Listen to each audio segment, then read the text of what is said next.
Donald Trump has packed his bags and is moving back into the White House. So, assessing his foreign policy, what does he want to achieve, and what's possible for him to achieve? So, to discuss this, I'm very pleased to be joined by Professor John J. Mearsheimer and Alexander Mercouris.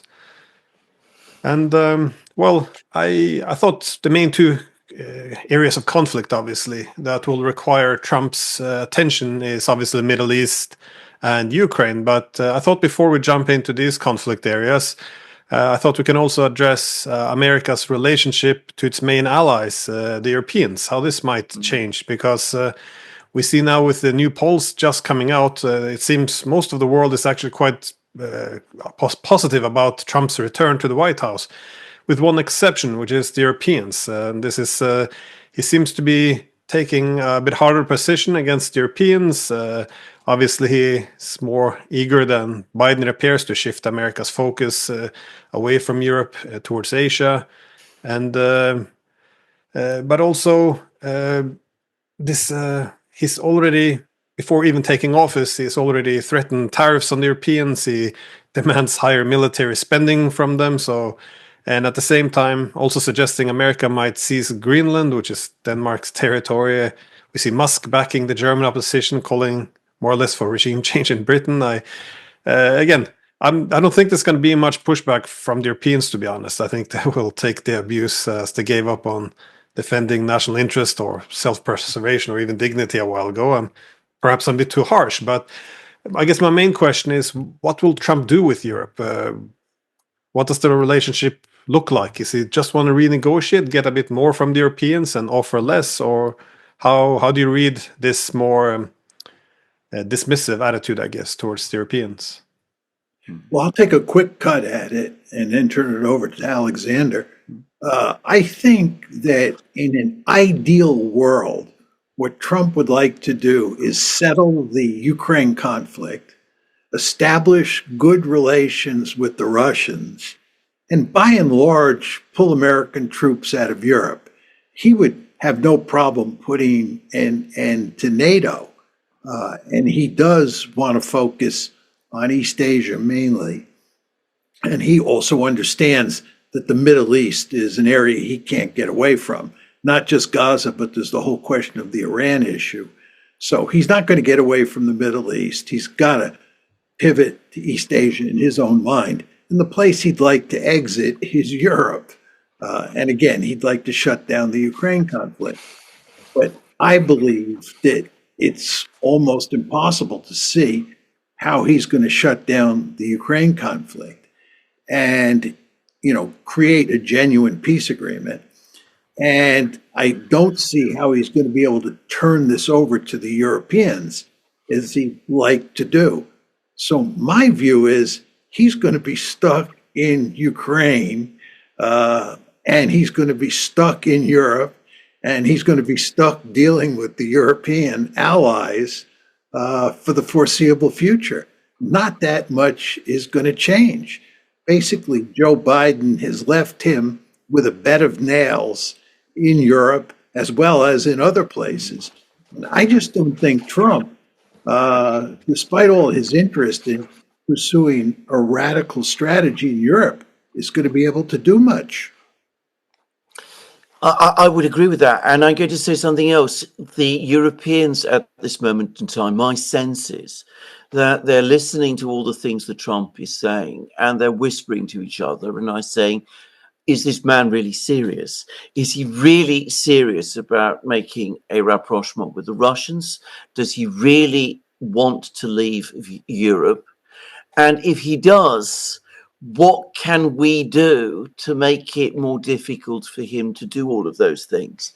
Because, to repeat again, the one thing the Europeans do not want, and we've discussed this in many programs, is that they do not want the United States to leave not just to leave Europe, but to downgrade significantly its relationship with Europe.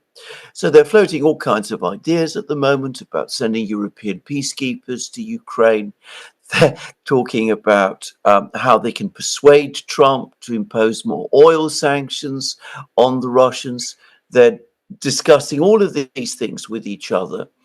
because ultimately they have, as they believe, a reason, an interest in keeping the Americans as involved, not just in Ukraine, but ultimately in Europe as possible. So I think Trump is going to have to contend with three things. Firstly, he doesn't want to be seen and framed as the man who lost Ukraine and who suffered a military debacle and a catastrophe in Europe. And that's going to incline him to deal with the problem and to try and find some way to mitigate that and perhaps to prolong the war. That's my sense. The second is he's got to deal with the Europeans who are going to be spoilers in any attempt he makes to try and leave. And of course, he's also got to deal with his own people in Washington. I don't mean his immediate team, but the usual people in the State Department, the Defense Department, all of that, who also want to keep the United States in Europe and to commit further to the conflict in Ukraine and to all of those things. So I think John is absolutely right. I think he wants to wrap up Ukraine, move on to other things, but he's going to face a huge amount of opposition from all sorts of different angles and different parties. And I think it's going to be very, very difficult for him to do. And I wonder whether it's going to be doable at all. Two quick follow-up points.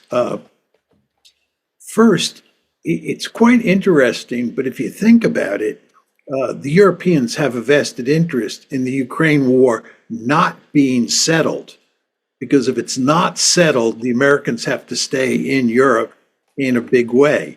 If it is settled, then the Americans are basically free to get out. So perpetual war in Ukraine is in Europe's interest in a perverse way. Second point I'd make, and we've talked about this before, but it's worth going back over. For Trump to get a peace agreement, he has to do at least two very important things. One, agree that Ukraine will not be in NATO, either de jure or de facto, that Ukraine will be a neutral state. And second, he has to accept the fact that the Russians have annexed these 4 oblasts plus Crimea. I find it hard to believe that Trump will do that. More importantly, I believe that if he did do it, it would be almost impossible to get this past the Ukrainians, the Europeans, and the American foreign policy establishment. So, absent agreement on those two issues, how do you get an agreement with the Russians, a peace agreement, a meaningful peace agreement? And the answer is you don't. Well, I think the the neutrality issues. I agree that this might be more complicated because, again, I think Trump hasn't committed himself to anything, but the Europeans been hammering on for so long that some security guarantees has to be made, and also the irreversible, as we say, path to NATO membership. On the territorial issue, I tend to be a bit optimistic because the Russians don't control all the territories of these oblasts, and I think they might be giving themselves some leeway to do some territorial swaps, perhaps. But and also, I think it can be sold into the public as well. Even after 3 years of war propaganda, we can say, listen, Putin wanted to take all of Ukraine, even though, this is nonsense. But again, narratives are quite important in the West, and he only got 20%, so it's victory for us. So I think we can pull it off. But I think the neutrality issue is very painful because. It's we created such a powerful narrative, but I also wanted just to ask about how, from the Europeans' perspective, how much will they continue with this? Though I know they want to keep the Americans here, but how much abuse are they prepared to take? I mean, through the years, I think. From 2008, they're willing to invite to give future membership to Ukraine, even though they knew it would create war. Well, I remember when the spy scandals were in Germany, the main instinct was to make excuses for it.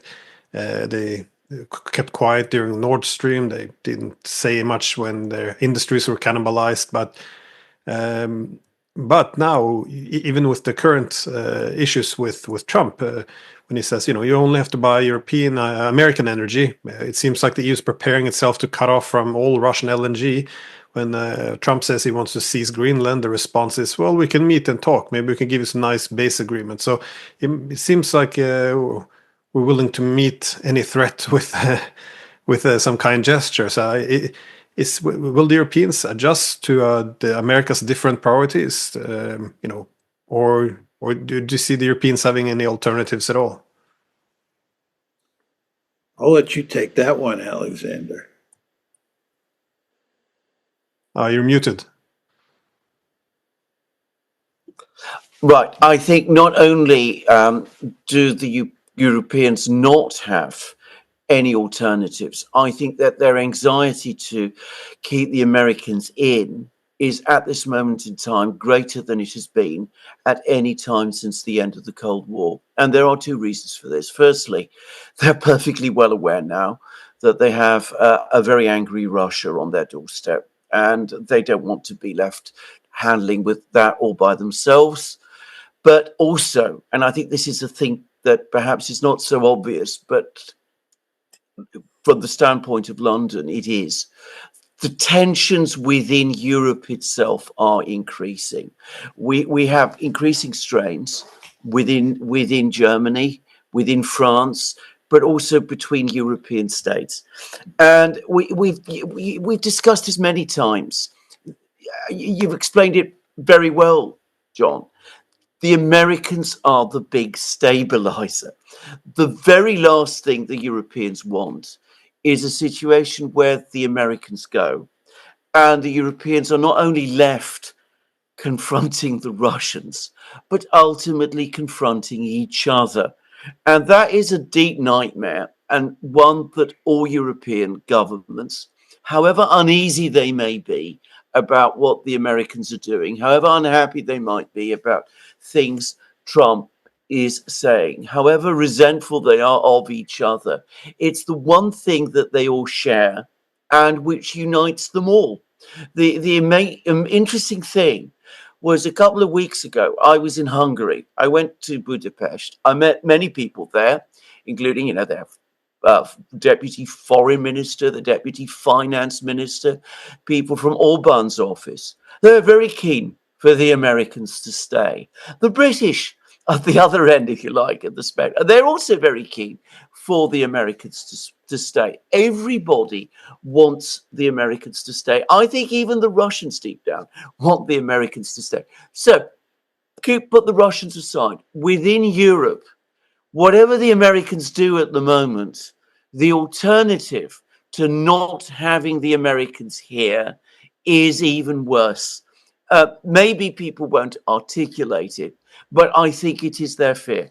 And because of that, at the moment, there is no limit to the pain they will absorb in order to at least try to keep this American alliance going. The fact that Trump shows some sign of wanting the United States to actually exit, to leave, that I think is, if anything, going to make the Europeans even more keen to make concessions to keep the Americans here. By the way, just quickly to add to what you said, John, I think you're absolutely correct about the point that from a European point of view, and I don't think this is, in fact, if you go deep down, you can find sort of semi-admissions of this. It's better to keep the war in Ukraine going, to keep the Americans in, or at least the conflict in Ukraine going, in order to keep the Americans in, than to have it settled, to have a peace agreement, to have this problem resolved so that the Americans can go. And that's one reason why we have these eccentric decisions, like the British signing a 100-year treaty with the Ukrainians. It's not, the treaty itself is a nonsense, but it preserves the commitment to Ukraine and is therefore a vehicle to trying to keep the conflict going. Just two quick points. One is that with regard to dealing with Trump, A lot of it is just bombast. Trump, he likes to bloviate. He likes to make these outrageous statements. And he offends everybody because he doesn't talk in diplo speak. He has his own language. He's like a New York roughneck, and it drives people crazy. But at the end of the day, it doesn't matter very much. If you think about his first term in office from 2017 to 2021, he was constantly offending the Europeans. But in terms of actual policy, did anything really change? No, I don't think so. Nothing of any consequence. Yes, there were a lot of hurt feelings, but you can accommodate to hurt feelings. And I think one could argue that we're going to have to listen to him over the next 4 years, lambaste the Europeans at every turn. But in fact, in terms of concrete policy, not much is going to change.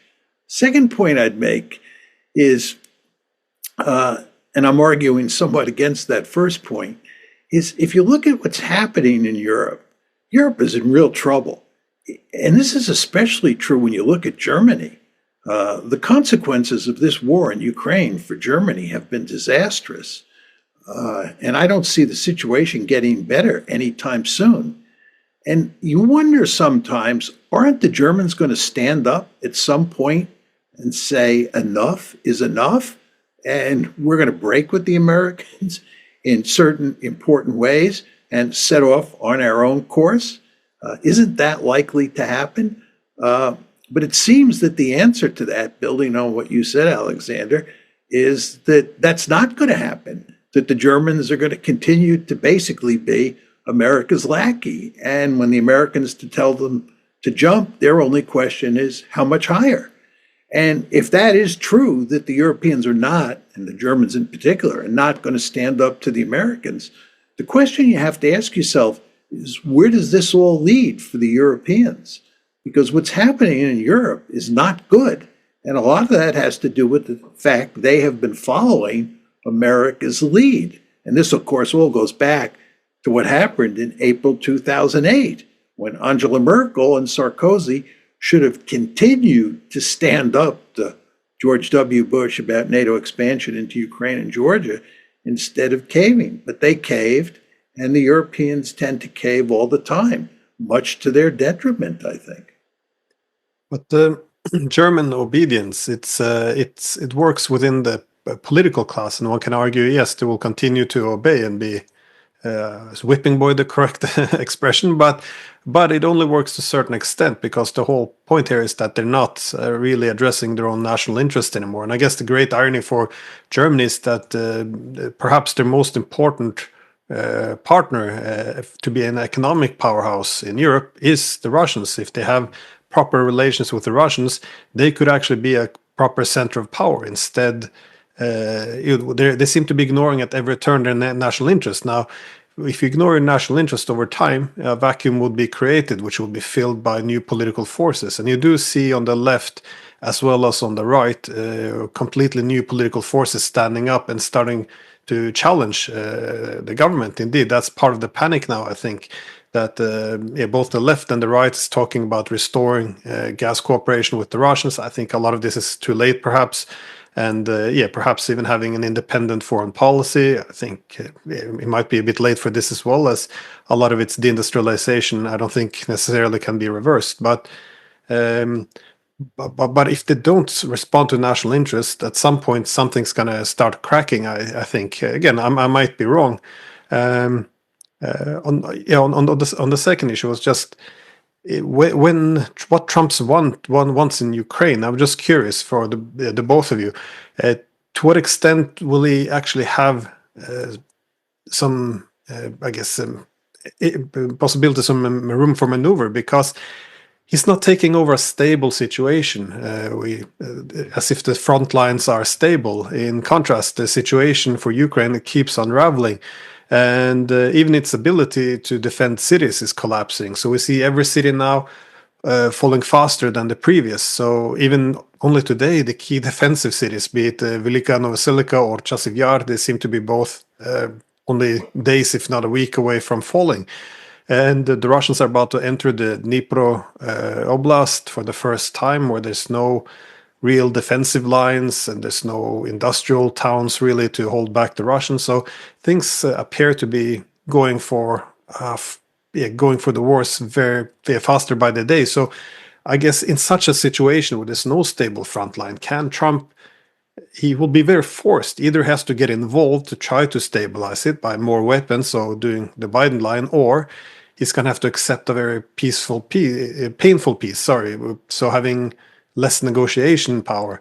Alternatively, the third option is simply take a step back and say, this is not my problem, it's the Europeans and Biden, and let Ukraine collapse. But it's what can he actually do in this situation? What would he achieve, you think, in such a scenario? If Ukraine is collapsing again, they might reduce the conscription age. They might get some new weapons. They might get lucky. Things might improve. I don't think so, but if that's the case, what can he do in such a situation? Let me say a quick word or two about that and then turn it over to Alexander, who obviously spends much time on his show talking about this issue. It seems to me that there's not much Trump can do to stem the tide that Biden hasn't done already. Biden has tried mightily to do everything he can to buttress the Ukrainian forces so that they can stand up to the Russian steamroller. It's not like there's this huge inventory of weapons in the back closet that Biden has been unwilling to use that Trump can now use to rescue the situation. There's just nothing in the cupboard. So Trump, has no real cards to play for purposes of slowing down the Russian offensive. And as we all know, the Russians are on the march.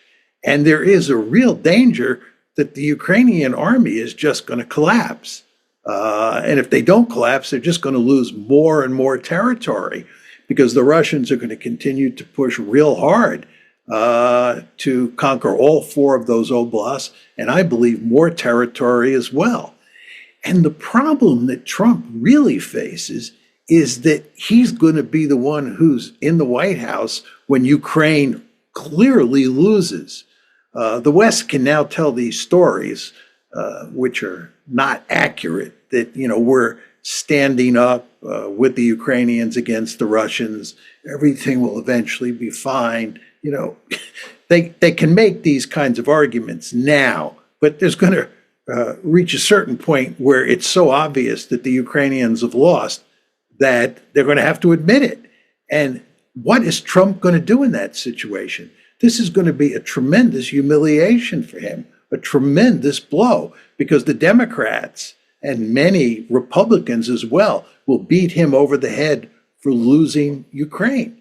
So he runs a real risk here of getting into serious trouble if Ukraine loses. And of course, the alternative strategy is for him to recognize this and cut a deal now by satisfying the demands of the Russians. But as we said at the top of the show, that's almost impossible to do. So I think you could make a very important argument that Trump is in a damned if you do, damned if you don't situation. And he's just, to put it simply or put it bluntly, he's just destined to lose in Ukraine. Well, can I just say 2 things? Can I just first of all start about Germany, because I thought it was important points to make about Germany, because Germany is in a particular situation in Europe, because putting aside the history, which of course you cannot do, everybody in Europe knows the history. Everybody knows the history. Germany is potentially the one country in Europe which can dominate the others. So take America away, you have a situation where you're not just left confronting the Russians if you are other states, you are also left confronting the Germans as well.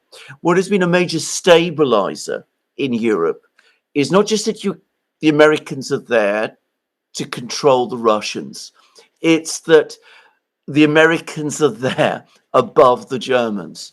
So that is unsettling not just for other European states, seeing what's going to happen in Germany. It is unsettling for the Germans themselves because they've had all kinds of experiences of what it would mean if they're left dealing with the other European states by themselves. And that is one particular reason, one further reason why the German political class has been so accommodating of American demands until recently. It's a very different situation from the one in the Cold War. During the Cold War, nobody really believed that there was any possibility at all that the Americans could leave. So at that time, political leaders like de Gaulle or Willy Brandt or whoever could pursue foreign policies which could strike deals with the Russians, with each other, would do all sorts of things, because they were always confident that the American stabilizer and mediator would always be there. Now that there's this genuine concern, however real it is, that the Americans might leave, all European leaders, perhaps the Germans in some ways most of all, worry about the danger of that. They want to keep the Americans in. And that is why they're prepared to go to these extraordinary lengths, these incredibly self-destructive lengths to try to keep the Americans in Europe as they are. Now, this is probably not sustainable for the long term, but for the moment, I think it is where we are. Now, about the war and about the situation in the war, I'm just going to say a few things, which is that absolutely, John is absolutely right. The Russians are advancing westwards, and that is probably not going to change. I don't see how it can change. I'm going to suggest, and I'm just going to throw out this thing, that this is in fact the one leverage that Trump actually has in this situation, because he could conceivably, if he knew how to do it, if he was Talleyrand or someone like that, he could come along and say, look, we do need some kind of settlement with the Russians, because if we don't get it, they will simply win, and then we will be left, all of us, you, we, the Americans, the Europeans, everyone will be left with this terrible almighty mess. So let's try and cobble together some kind of understanding with them, even if it isn't a full-scale agreement, to try to contain that disaster. Whether Trump can do it is another matter. But as to your point, John, that if the disaster comes, they'll try to fasten it on him. Well, Robert Kagan, who we all know, has just written a long piece in The Atlantic, which already is doing that very thing. Yeah. Can I just say a word about your point on the Germans? Because I was very tempted to raise that issue. What struck me in our discussion, and Glenn started this off, was that during the Cold War, and even up until the Iraq War in 2003, the Europeans stood up to the Americans on a number of important issues. Remember, both the French and the Germans refused to go along with the Iraq War in 2003. And I hadn't thought about why things changed after that, but Alexander, I think you put your finger on it. What happened is the Europeans became aware after 2003 with the rise of China and the pivot to Asia. Remember, Hillary Clinton announces the pivot to Asia in 2011, China's rising, ... At that point, it became clear that the Europeans might pivot away from Europe so as to be able to pivot to Europe. And then the Europeans became remarkably subservient. I hadn't thought of it until you mentioned that, which is, I think, very important, because the imperative for us to pivot to Asia is not going to go away. And it's really reflected in someone like Trump. So it'll be very interesting to see how that plays itself out. And this, of course, gets back to the discussion we were having before about how important it is for the Europeans, for the Ukraine war, to not be resolved and to continue on, because that keeps the Americans in. But I just wanted to make that one point. I think you're correct, though, because, well, if you remember in the early 90s as well, the French especially were quite vocal that, well, if we don't have some European cooperation, a European Union, it would be American-dominated world. We can't have this, so we have to really assert our own place in the world. And obviously, this is far gone. I think a key challenge is that the Europeans, they envisioned a unipolar world which was based on two pillars, the United States and the European Union as two equals. Now, this creates some problems in the priorities, because on one hand, it would like to renegotiate the relationship with the Americans, so want more political sovereignty, while the Americans are insisting we should pay more for security. But anyways, this was the main idea. But once the Americans suggest, actually the main interest of ours is in Asia, the whole collective hegemony project falls apart. So we would like the Americans in Europe, and we would like to have equality, but I think an equal status. Of course, this is not going to happen anymore. But I think the priority, of course, is then nonetheless to have the Americans. Also, just a quick point on what you mentioned, John, with the Russians taking more and more territory. And I think I very much agree, but I don't think this is the only problem. As the Ukrainians can't defend their lines anymore, they're also forced to withdraw. So now that they're losing more territory, it's also devastating for manpower, because once you have disorganized withdrawals, there's huge casualties. This is usually the case in wars, but you see this now as well. Only the last 24 hours, when you see the Ukrainians trying to escape from the Kurakhova pocket, they are just being massacred on the way out. It's quite horrific, the videos coming out. And also, when they don't have time to withdraw, like in Velika Novoselica, they're now effectively in a cauldron. They can't escape anymore. So it's quite it's quite gruesome what happens in the final stages of war when you have this more or less increasingly disorganized withdrawals. Anyways, I thought we can perhaps, if it's okay, switch a little bit gear to the Middle East. As America wants to get out of Europe, at least Trump does. But it also wants to get out of the Middle East. At least Trump has suggested he wanted an end to the forever wars. And a common friend of ours, Professor Jeffrey Sachs, Trump recently shared a video of his where he's scolding Netanyahu, which I thought was fascinating. We spoke to Jeffrey Sachs about this, but what does this all mean? Is Trump willing to demote Israel like he's demoting the Europeans in order to shift focus to Asia, and China? Or what will he do about the Middle East? Again, the ceasefire, most seem to attribute it to him. I tend to agree, but what is happening? Will this hold? Probably not. Anyways, many questions at once. But what do you see Trump doing with the Middle East? Both of you. Well, just very quickly, you remember Jake Sullivan, about a week or so before October 7th, was gloating about the fact that the Middle East was so peaceful. And this, of course, is for the obvious reason that the United States has a deep-seated interest in having a peaceful Middle East. We don't need wars in the Middle East. But given everything that's happened since October 7th, it's quite clear that the potential for the United States to get sucked into a major war in the Middle East is very great, mainly in Iran. And furthermore, the Israel-Palestine conflict is a disaster for the United States, both morally and strategically. So I think Trump, coming into office, wanted to shut down the conflict in Gaza.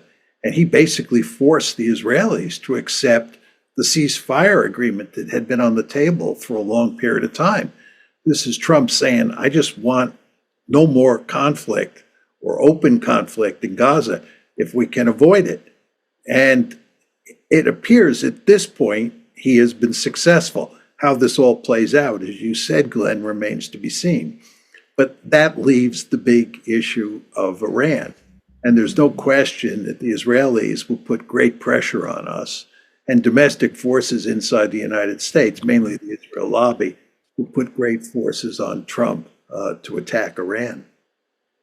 Absolutely. And in fact, there's been two articles, both in Axios. I don't know how authoritative Axios is, but they say they've been informed about this. That first Trump's people and then Biden's people were contacted from late November, December sometime. And they were both discussions took place about strikes on Iran. So this is absolutely on the agenda. I mean, the trouble is, you may want to close the Middle East down. You might want peace and stability there, but that might not be possible because, of course, events in the Middle East have a way of getting, of following their own course. And the great problem that the United States always has in the Middle East is that it cannot control its ally. Now, John, you've written about this. I was actually reading your book, by the way. That's why I mentioned it before. I was reading your book.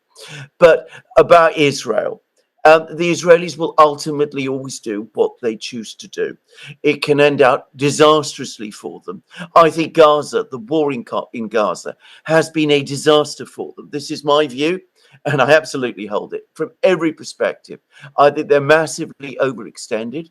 I think they find themselves in conflict in all sorts of places. But the impulse in Israel seems to be, instead of rethinking and retrenching, it seems to be to look for more problems, as far as I can tell, more conflicts in the hope that you can solve them. And until the United States is able to get a grip on its own ally, I think that the problems in the Middle East will not go away. It is as simple as this. Yeah. I think the Israelis are in deep trouble. And by the way, I believe the ceasefire agreement that they have signed is an acknowledgement of defeat in Gaza. You want to understand that the Israelis said that they were going to decisively defeat Hamas, finish Hamas off, at least as an effective fighting force. They acknowledge across the board now, they meaning the Israelis, that Hamas is alive and well. It has reconstituted itself. Furthermore, in the ceasefire agreement, they have agreed, to my amazement, to pull all Israeli forces out of Gaza and to allow the Palestinians in Gaza to return to their homes, which means that their effort to ethnically cleanse northern Gaza has completely failed.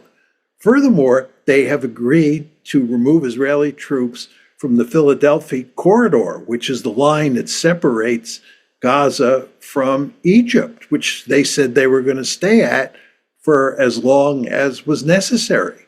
Furthermore, food aid, fuel, medicine, and water are going to now begin to flow into Gaza in large amounts.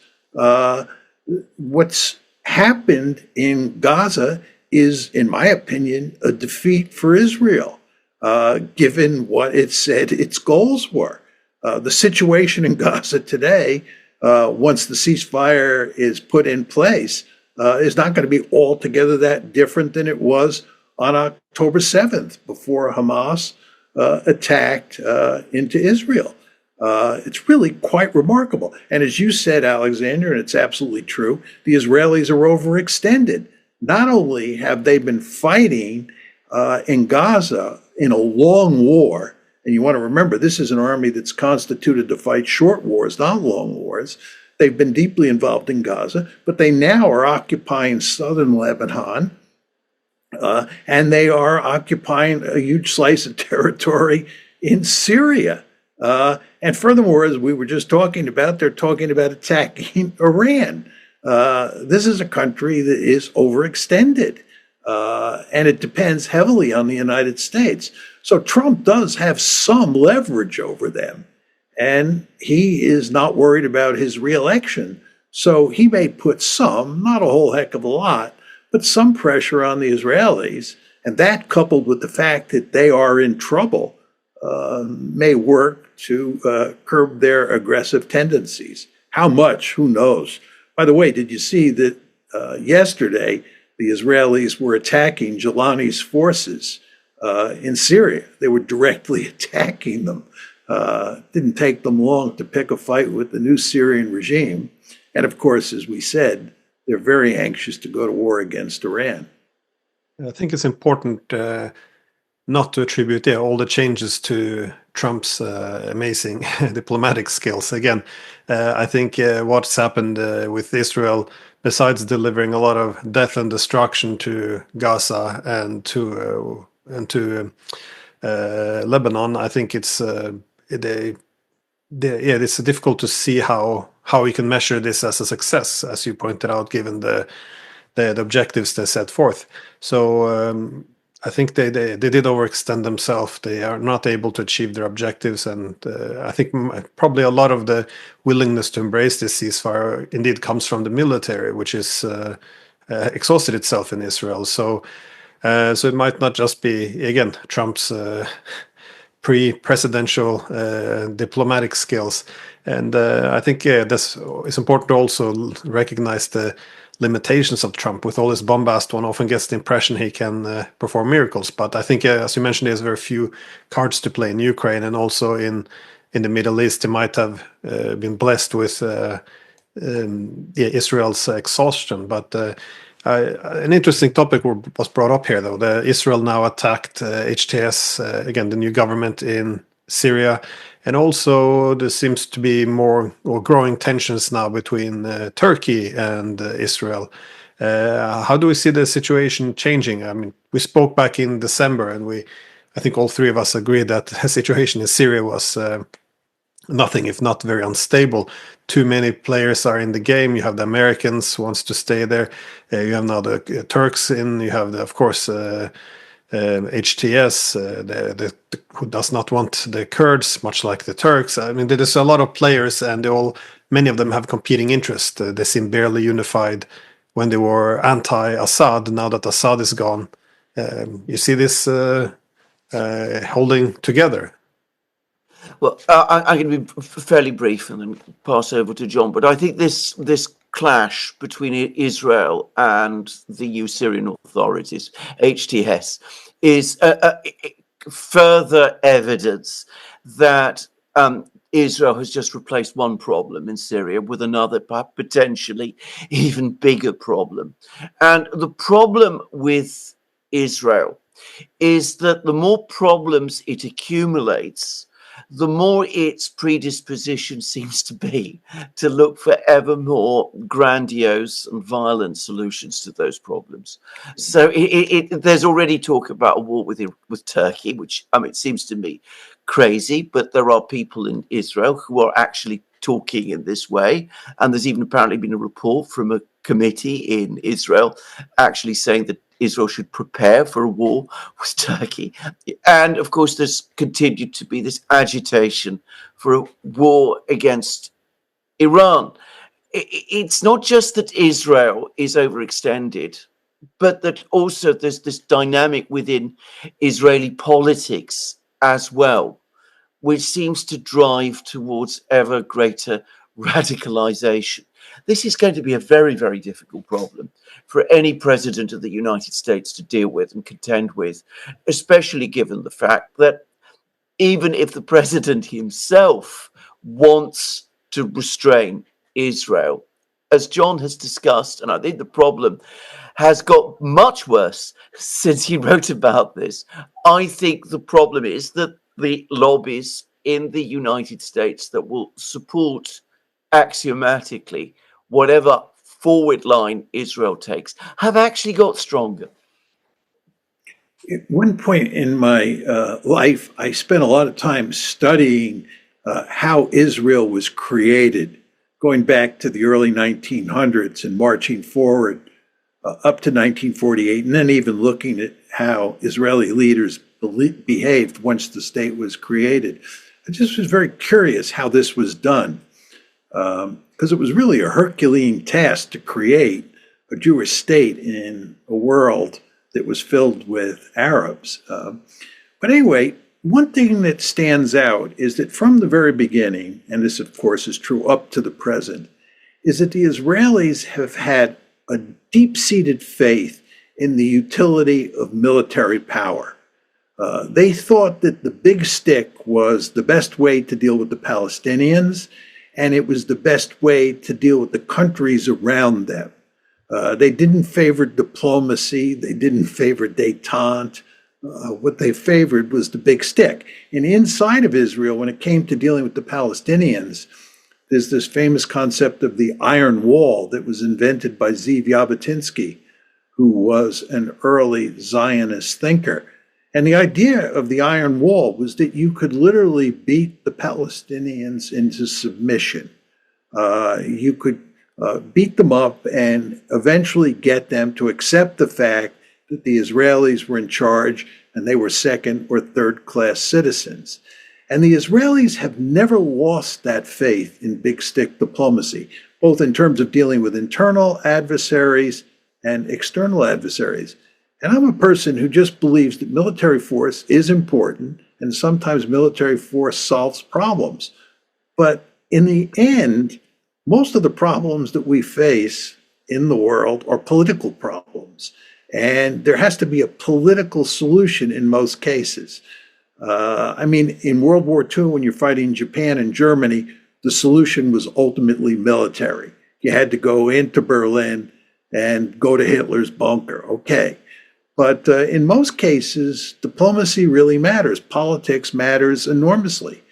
And the Israelis just don't buy that argument at all. They're not interested in a political solution with the Palestinians. They're not interested in a political deal or diplomatic deal with the Iranians. They just want to use the big stick. And it has not worked with the Palestinians. That's what we were just talking about. Look at the ceasefire agreement. Despite the horrendous destruction they wrought on Gaza, despite executing a genocide, they have now reached the ceasefire agreement, which is an acknowledgement of defeat.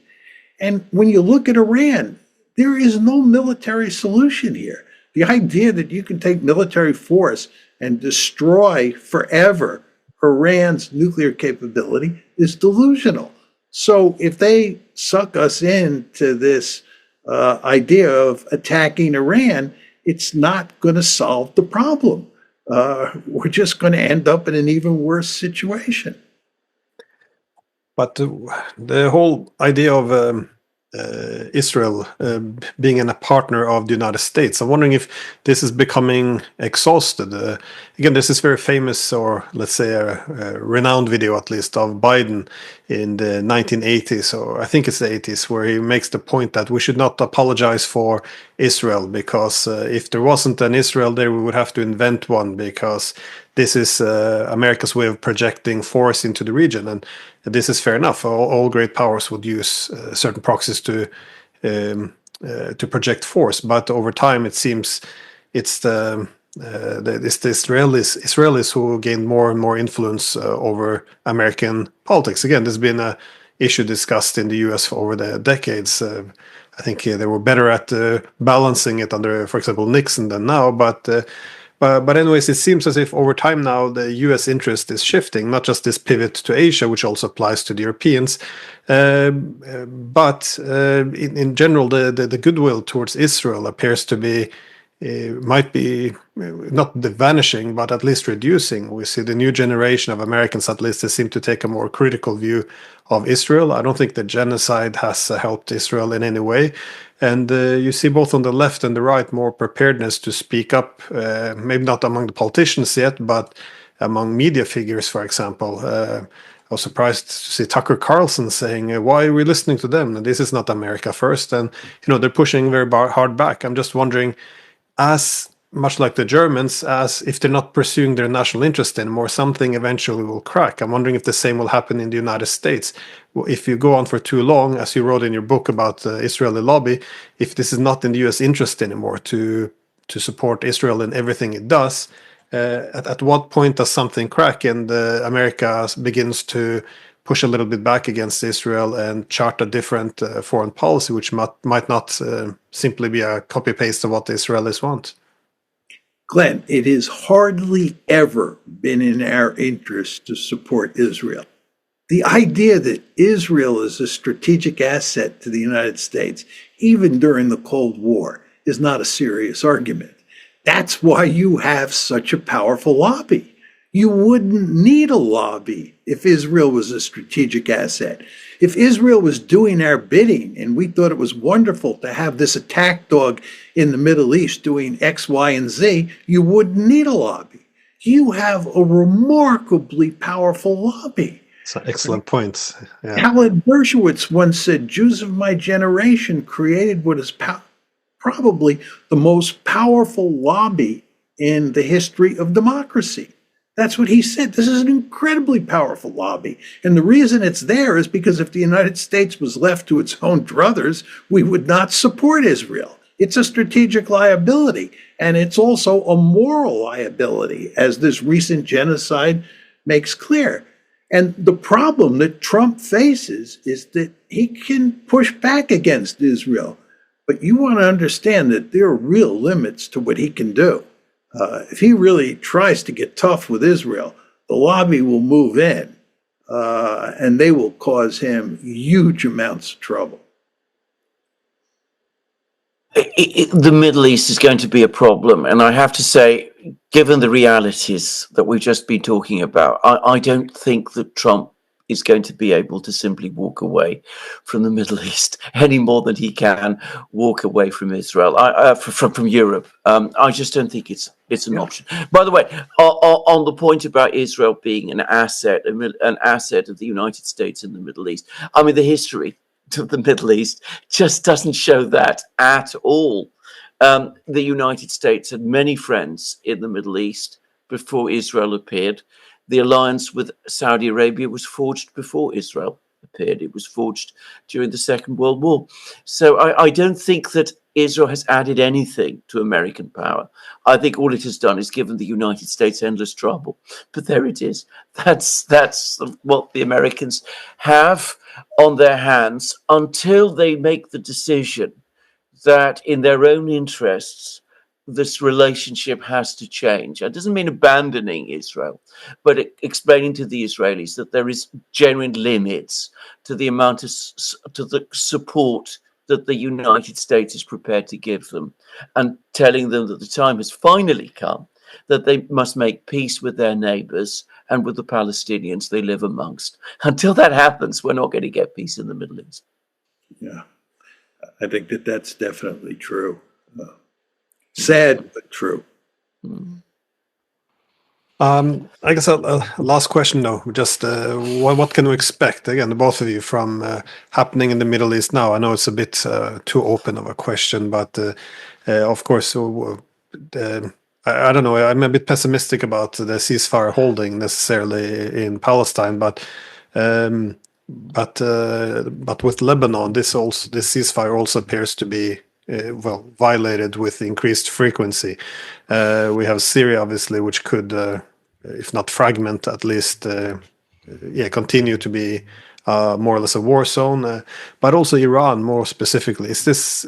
Do you see it as likely as Israel is being able to pull in the Americans into attacking Iran? If so, to what extent would the Russians and the Chinese come in to the rescue of Iran? I know this would be a lot of speculations, but given the how interests are shifting and the priorities of the different states, what is the likelihood, especially on the Iranian issue, that this could be a trigger for a great power war? Let me say a few words about Iran. I think the Israelis don't only care about the possibility that Iran will go down the nuclear road. In other words, actually start to weaponize. The Israelis are profoundly upset at the mere fact that Iran has retained the capability to enrich uranium and reprocess plutonium. This is the reason that the Israelis were so adamantly opposed to the JCPOA, because the JCPOA did not eliminate Iran's ability to make fissile material, or to produce fissile material. So the Israelis are going to continue to push for an attack now, even though Iran is not going down the nuclear weapons road. And my sense is that Trump will be able to resist that. Maybe not, but my sense is he will be able to resist it. But the question is, what happens if Iran actually does decide to weaponize and it begins to develop fissile material that's bomb grade level, and it begins to build weapons and delivery systems? What do we do then? And I think in that case, the United States would probably attack Iran along with Israel. So I think as long as Iran doesn't weaponize, there is a serious possibility. I'm choosing my words carefully here. There's a serious possibility we can head off an American attack. And an Israeli attack, I mean, despite all the bombast from the Israelis, it's hard to see how the Israelis can take out all of the nuclear facilities in Iran and put an end to any possibility that Iran will get a bomb. The Israelis can't do it alone. They really need the Americans. And as I say, I don't think the Americans will do it until Iran is actually moving towards weaponization. I agree with that. Now, as it just happens, Iran has just signed an agreement, a treaty with Russia, literally as we're making this program. Now, it is not an alliance. In fact, I've just seen some of the provisions of it. It absolutely clearly says that neither side is making any commitments to come to the defense of the other. And I don't think the Russians are ever going to come to rush to the defense of Iran if it finds itself in conflict with the United States. I mean, that isn't going to happen. But I think that what you will probably see is the Russians and others helping Iran to build up its own conventional military capabilities. And if that is true, then if those military capabilities develop over time, that might persuade the Iranians in their own interests that they don't need to go nuclear, and that might actually act as a stabilizing factor in the Middle East. It might take away the incentive to attack Iran, and Iran itself might feel that it doesn't need the leverage of retaining the possibility of acquiring nuclear weapons, and it can dispense with it. So that's possible. I mean, I don't have a crystal ball. It may not quite work out that way. I think Iran is a pretty sophisticated player in terms of the Middle East. And I think that the Israelis perhaps underestimate the extent to which the Iranians are able to keep things moving in the Middle East without getting themselves drawn into a confrontation with Israel that will involve the United States, which would be a disaster for Iran. And by the way, it would also be bad for the Americans and the Israelis also. About the general situation in the Middle East, I think for the moment it's very bad and probably going to get worse. But going back to what John says, I completely agree. I think the Gaza outcome, even if it doesn't stick, is a confession of failure. So what we are seeing is Israeli military power is now coming up against limits. And for the long term, and it may be the very long term, that might be a reason for hope that, once we've found our way through, we will get to a point where it just comes to be acknowledged that you can't go on fighting and doing things, and the United States can't go on supporting Israel fighting and doing things like that, and that some kind of general settlement is the way forward. But I think we've got a very long way to go before we reach that point, and realistically it's not going to happen in the 4 years that Trump is president. Yeah, just to pick up on your point about Russia and Iranian nuclear weapons, It's very important to emphasize that the Russians are adamantly opposed to Iran acquiring nuclear weapons. Absolutely. Absolutely. Can I just say that's completely true? I mean, Yeah. they've said that. There's no doubt about it. And you remember, Alexander and Glenn, the Russians played a key role in putting together the JCPOA. The Russians don't want Iran to have nuclear weapons. To take it a step further, your point about Russia giving Iran conventional weaponry that would allow them to defend themselves and, of course, the nuclear sites, that would go a long way towards deterring an American or even an Israeli attack. So if the Russians put pressure on Iran not to develop nuclear weapons, but yet give them the capabilities, the conventional capabilities to defend their nuclear sites, that would go a long way towards heading off trouble, which is not to say you wouldn't have a war, but it would go a long way toward preventing that. What's very interesting, what you have here is the Americans have no interest in attacking Iran. It's not in our interest. That's why we helped foster the JCPOA. The Russians would like to shut this one down. The Iranians don't want a war. And I believe the Iranians wouldn't develop nuclear weapons if they didn't have these threats from the United States and Israel. It's really the Israelis who are the problem here. And as I said before, the Israelis can't stand to live with the fact that Iran has a reprocessing and an enrichment capability. But the Iranians won't get rid of those capabilities. That's what we found out when we negotiated the JCPOA, and they've made it clear since then. They're going to keep that option open to develop a bomb, and that means keeping an enrichment and a reprocessing capability. And you can understand why the Israelis are unhappy about that. But I think they're just going to have to learn to live with that because nothing's going to change. But I think it is not that difficult to prevent Iran from acquiring a bomb.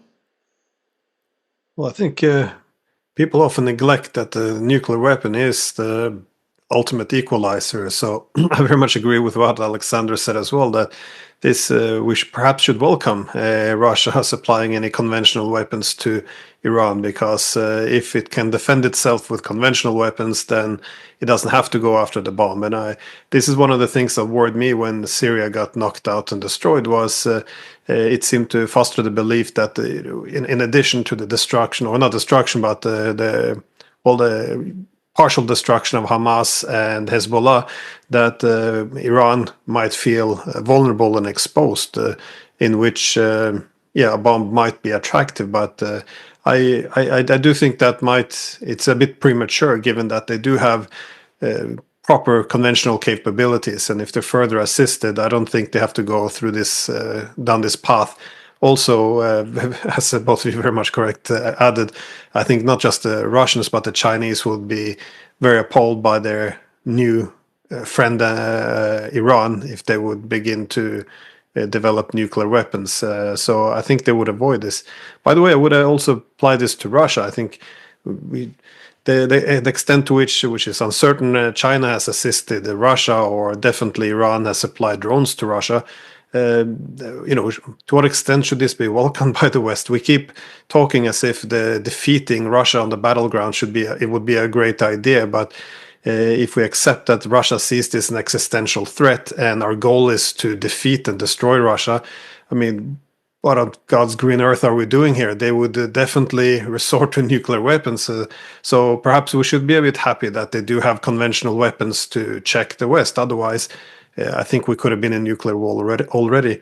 Anyways, just a final comment. I think, one would assume at least that once an actor is unchecked, as the West was after the Cold War, one would expand and push for additional power until one is balanced. And it does appear that NATO has been balanced in Ukraine. It also appears now we have been balanced, not just the Israelis, but the American sponsors as well as the Europeans in the Middle East. Well, one would assume when it's not possible to expand anymore, one is balanced, that if there's a mutual acceptance of a new status quo, that a new peace agreement could come in place. I'm not sure if this assumes too much rationality, or just as a final question before we wrap this up.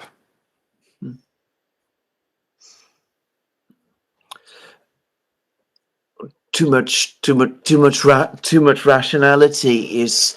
I think that the great problem with I think we do eventually find our way towards rational outcomes, but I think we have to sort of get through all kinds of fears and anxieties and worries and anger.